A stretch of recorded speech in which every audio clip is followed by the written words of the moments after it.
sur Business 226, la chaîne qui fait la promotion des business et les success stories en Afrique.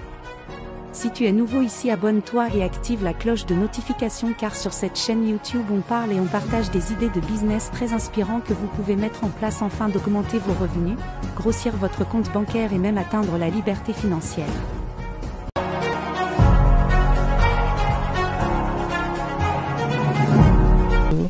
Je suis technicienne hydroponiste. Je suis mariée, j'ai 3 enfants. Je suis aussi la présidente de l'association pour la promotion de l'agriculture hors sol au Burkina. Je suis formatrice en culture hors sol et en entrepreneuriat agricole.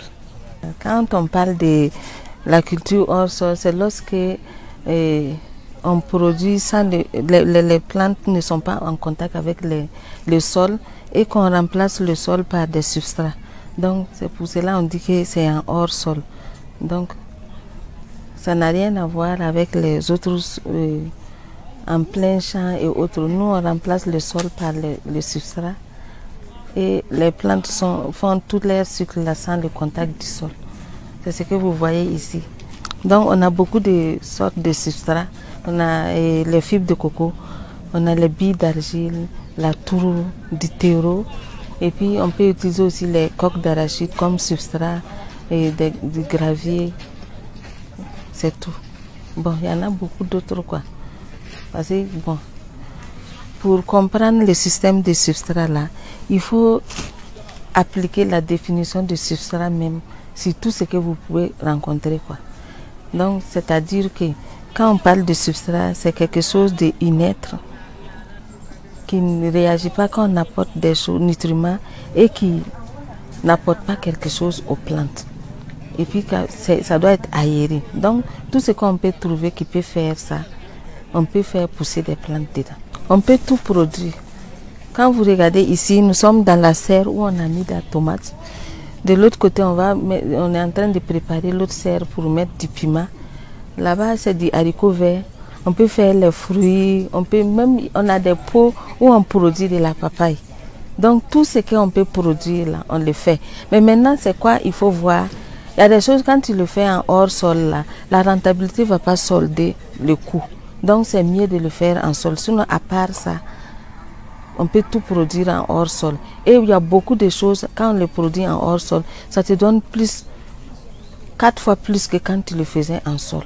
Ce qui est intéressant en culture hors sol, on n'a pas de problème de lier, ni de climat, ni de sol, ni de quoi. Non, non, nous on n'a pas besoin de tout ça. N'importe où on trouve là, on installe ces éléments et on produit. Il n'y a même pas de problème. Bon, le domaine des promoteurs, c'est vraiment rentable. C'est le débit, l'investissement est gros, mais au premier cycle déjà même là, on peut solder ce qu'on a mis. À combien d'années je suis dans la culture? Depuis 2018, je produis. Voilà, j'ai commencé un peu au fur et à mesure, à travers mes résultats maintenant là. C'est pour cela que les gens ont commencé à me rapprocher. Et puis c'est chaud. Tout le monde peut produire. Je conseille même à tout le monde. Même si tu travailles ou tu es chômeur ou tu peux le faire. Parce que ça ne demande pas beaucoup de travail. C'est au début, une fois installé ces éléments-là, il faut seulement regarder les plantes, voir s'il n'y a pas de problème pour corriger à chaque fois. Depuis très jeune, j'aimais l'agriculture, j'aime voir les choses pousser. Quand tu plantes quelque chose et puis après tu vois les résultats là, ça développait quelque chose en moi quoi. Je me sentais bien dedans. Pour me sentir bien même là, c'est quand je suis en face de ces choses que j'ai plantées et puis ça pousse. Maintenant, au fil du temps, c'est ma passion. Je ne suis pas rentrée dedans directement. Mais j'ai pris autre route et cette route m'a ramené encore dans ma passion. Ça, c'était la restauration. Quand j'étais dans la restauration, je tourne dans les marchés. Chaque matin, là, j'ai fait, comme je le dis toujours, je faisais au moins 5 marchés par jour. Et au fur et à mesure, là, j'ai constaté que sur les marchés, là, on avait plusieurs fois des périodes de rupture. Tu peux être là, aujourd'hui, il y a la tomate, on achète, c'est moins cher. À un moment donné, si plusieurs mois, il n'y en a pas. Haricot vert, même chose. Beaucoup d'autres choses, même l'oignon. Donc, je me suis dit que, bon, c'est quelque chose que tu aimes. Pourquoi ne pas te former dedans, voir si tu peux te lancer. Donc, ça a commencé comme ça.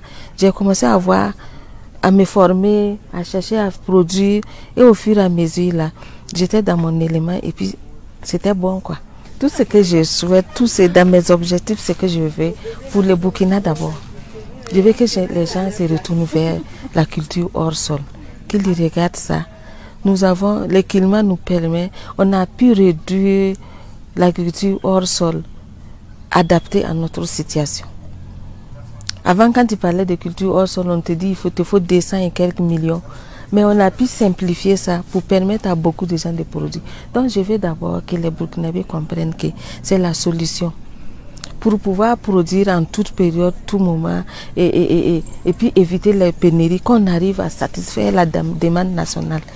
C'est ce que je souhaite pour l'instant, que dans tout le Burkina, là, qu'on ne parle plus de ces trucs de rupture, que les gens, on voit plus les camions rentrer avec des tonnes de tomates et oignons au Burkina. Et pourtant, il y a beaucoup de gens qui sont en chômage.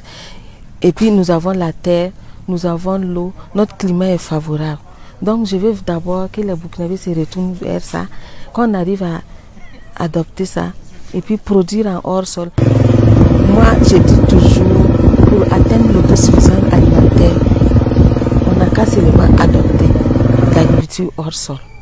Parce qu'avec ça, on peut produire à tout moment et la rentabilité est plus et ça fait moins de travail. J'étais avec des agriculteurs conventionnels, ils m'expliquaient comment traiter un hectare, il faut bouillir l'eau pour traiter le sol, il faut apporter ça, il faut apporter ça. Nous, on n'a pas besoin de tout ça. Une fois on a installé ces éléments, on peut produire. La nacelle où nous sommes là, ça fait 250 mètres carrés. On a mis 1000 chassés dedans, 1000 et quelques chassés, et on a mis 2000 et quelques plantes dedans. Et chaque plante peut donner minimum 6 à 5 kilos, en allant jusqu'à 20 kilos. Imagine la quantité qu'on peut faire en si peu d'espace. Donc quand je vais faire la comparaison avec l'agriculture conventionnelle, quand on prend 100 mètres carrés en hors sol là, c'est ça qui correspond à la rentabilité de 1 hectare en culture conventionnelle. Donc pourquoi ne pas prendre ce qui est simple et rentable? Le coût, dans toute chose, ce que je dis chaque fois là, quand on veut entreprendre en agriculture, il faut qu'on arrive à changer, il faut qu'on change notre manière de voir l'agriculture. Parce que quand les gens se lèvent là, si c'est autre entreprise, ils veulent créer là, ils cherchent les moyens, ils cherchent à comprendre, ils cherchent à se former, ils cherchent des gens qui sont vraiment formés pour ça et puis faire. Mais quand il s'agit de l'agriculture, chacun veut aller faire comme ça un peu et puis voir ce que ça va donner. Non, ce que je dis aujourd'hui là, je veux que les gens m'écoutent sur ça, sur ce point-là. Quand on veut, on n'a qu'à se concentrer. Si tu veux te lancer dedans, ne regarde pas le coût, cherche les moyens. Une fois installé, tu vas rentabiliser ça au premier cycle. Et le reste des matériels, en général, c'est pour 5 ans d'utilisation. Imagine. Si chacun devait faire son petit truc, son petit espace à la maison, déjà, on doit combler beaucoup de vide. Voilà. Donc, nous sommes là, on nous appelle, on installe les serres. On peut installer les serres, envoyer tous les matériels d'exploitation. On a tout ce qui rentre en culture hors sol, tout ce qu'on a besoin, les matériels d'exploitation. Donc, on envoie, on installe tout ça et on fait le suivi technique. On fait le suivi technique en général minimum 4 mois. Ça correspond de la pépinière jusqu'à la récolte pour apprendre à la personne. Et on peut aller jusqu'à 1 année pour vraiment former les gens sur 1 année en toute période, affronter tous les cycles de l'année là. Et puis la personne sort avec tout ce qu'il faut et il peut faire sa production maintenant sans nous.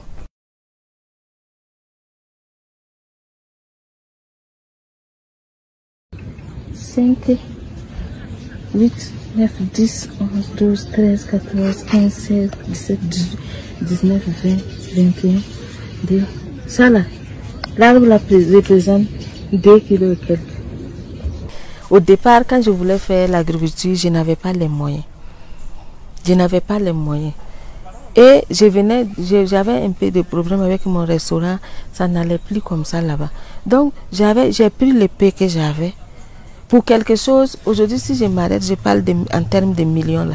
Si je vous dis que j'ai commencé la première fois que j'ai injecté quelque chose, ça ne dépassait même pas 125 000. Et j'avais un plan d'affaires de 32 millions. Mais ça ne m'a pas découragé. J'ai dit, si je peux produire 1000 mètres carrés ou bien 2000 mètres carrés avec plus de 30 millions, c'est que si je réduis là, même à 10 mètres carrés, là, je peux commencer. Donc, pour faire cet entrepreneuriat à 0 francs, déjà, il faut essayer. Quand je regarde l'outil de l'entrepreneuriat à 0 francs, on nous enseigne à accepter d'être petit avant d'être grand. C'est ça seulement la clé de l'entrepreneuriat à 0 francs. Donc, une fois que tu commences, tu veux commencer ton entreprise là, même si tu vois grand là, ça c'est ton objectif, ça c'est là où tu veux arriver. Maintenant, tu commences petit, tu apprends même et tu corriges tes erreurs d'abord. Tu corriges tes erreurs, tu apprends au fur et à mesure que tu vas produire là. Tu vas vendre, ça va te permettre d'agrandir et puis ça va t'ouvrir des portes. Parce que une fois que les gens voient que tu fais déjà quelque chose et puis ça marche là, forcément là, tu auras beaucoup de gens qui vont s'approcher de toi. Soit tu vas les aider et tu vas avoir de l'argent dans ça, tu vas continuer ta production. C'est ce qui m'est arrivé, c'est tout. Maintenant, si on parle de matériel, moi j'ai toujours dit, il y a ce qui est meilleur, il y a ce qui va venir bon en bas, moins bon, passable. Les matériels pour la production, c'est comme ça. Maintenant, quand tu pars dans meilleur, c'est que ta rentabilité sera beaucoup. Mais tu peux aller aussi dans passable, là. Tu vas produire, même si ce n'est pas beaucoup, là. Mais la quantité va dépasser toujours en plein champ. Donc, tu peux commencer un peu. Parce que, par exemple, au lieu de prendre, nous, on produit avec les châssis anti-UV. Le toit, c'est anti-UV. Tout ça pour protéger les plantes. Quelqu'un qui veut commencer là, il y a des châssis qui sont sur le marché, là, qui ne sont pas anti-UV, qui sont simples. Et puis, c'est moins cher. Souvent, il y en a même pour 25 francs, il y a pour 50 francs. Tu peux déjà commencer par ça. Ça réduit tes coûts. Ensuite, les substrats que tu vas utiliser. On dit que fibre de coco et puis billes d'argile, c'est les meilleurs substrats. Donc, et puis, tu sais qu'on peut produire avec du gravier, tu peux produire avec du coque d'arachide. Donc, pourquoi ne pas aller chercher ça à côté, que tu peux même trouver souvent même cadeau. Tu viens neutraliser et tu mets dans tes châssis. Tu fais tes pépinières, tu mets. Mais la base de toute chose là, c'est former. Il faut se former. Donc nous sommes ouverts. On fait des formations payantes. Mais souvent aussi là, quand on se lève, on a le temps. Comme nous faisons aussi la promotion, si les gens arrivent à se regrouper, on peut les former. Donc tout est possible.